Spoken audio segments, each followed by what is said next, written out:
ഞാൻ പഠിച്ചിട്ടുണ്ട്. ധ്യാനമേഖലയിൽ ഞാൻ പഠിച്ചൊരു കാര്യമാണ്, ഉപദേശങ്ങൾ കൊണ്ട് ആരും നന്നാകാൻ പോകുന്നില്ല. ഉപദേശങ്ങൾ നമ്മൾ കൊടുക്കുന്നതോടെ ചിലപ്പോൾ ഹൃദയം ചിലപ്പോൾ കഠിനമായി പോകാൻ,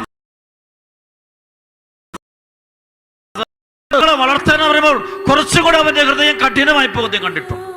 പക്ഷേ അവന് വേണ്ടി അവൾക്ക് വേണ്ടി കണ്ണുനീരൊടുക്കി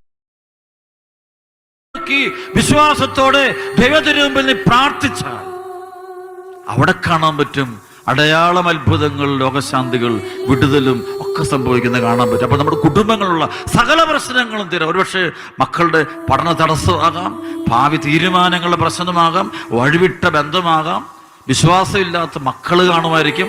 അങ്ങനെ പലവിധ പ്രശ്നങ്ങൾ നടുവ് നിൽക്കുമ്പോൾ നമ്മൾ കിടന്ന് നിലവിളിച്ച് കരഞ്ഞ് വാവിട്ട് കരഞ്ഞ് ജീവിതത്തിൽ വേറൊരു പ്രത്യേക രീതി പോകാതെ ദൈവാനുഭവത്തിന്റെ